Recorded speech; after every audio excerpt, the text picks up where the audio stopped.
प्रश्न है कि आखिर रिजर्व बैंक ने इतना बड़ा फैसला क्यों लिया। क्या बैंक में वित्तीय गड़बड़ी हुई है या फिर कोई और कारण है। सबसे बड़ा प्रश्न है कि आखिर उन खाता धारकों के पैसों का क्या होगा जिनकी मोटी जमा पूंजी बैंक में रखी है, और साथ ही बैंक के लॉकर में रखे एसेट्स का क्या होगा। इन सभी प्रश्नों के जवाब अब हम आपको दिखाते हैं इस रिपोर्ट के जरिए।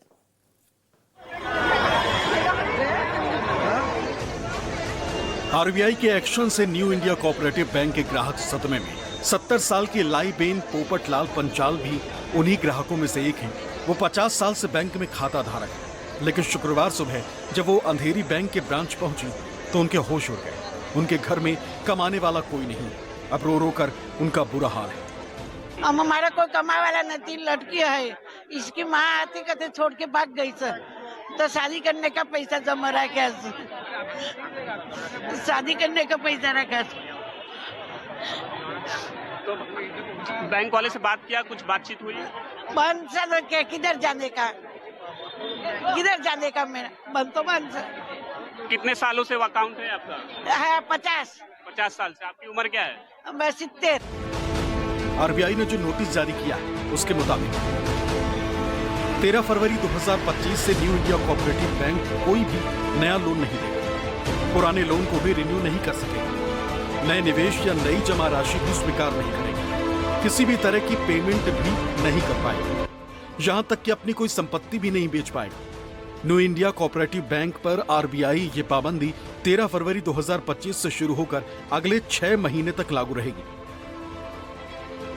जो जानकारी मिली है कि बैंक पिछले काफी समय से घाटे में चल रहा था और हर साल बैंक का घाटा बढ़ रहा था और नियमों का उल्लंघन जो है वो बैंक की तरफ से किया गया है, जिसकी वजह से ये प्रतिबंध लगाया गया है। 13 तारीख को बैंक की तरफ से नोटिस जो है वो भेजा गया है। कुछ लोगों को ईमेल के जरिए इसकी जानकारी लगी और कुछ लोगों को एक दूसरे के जरिए पता चला कि बैंक पर प्रतिबंध लगाया गया है, जिसके बाद लोग अगले दिन सुबह बैंक के ब्रांच पहुंचे, बैंक में पहुंचे और पैसा निकालने की कोशिश की, लेकिन लोगों को जो है पैसा निकालने की इजाजत आने वाले 6 महीने के लिए नहीं है, जिसकी वजह से लोग काफी परेशान नजर आ रहे हैं।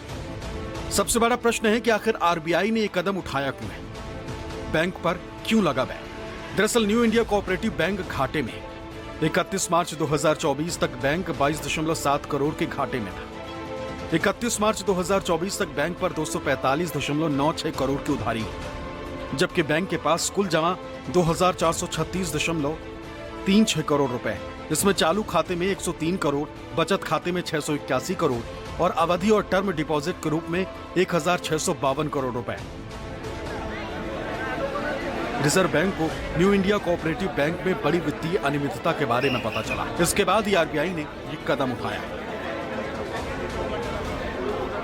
आरबीआई जब कोई बैंक खराब परफॉर्मेंस करती है, जब उसके जो एसेट्स होते हैं वो डिप्लीट होते हैं, तो आरबीआई इस प्रकार के प्रतिबंध लगाती है, उस पर इंक्वायरी करती है, डिप्लीट होने वाले एसेट्स को रोकने की कोशिश करती है।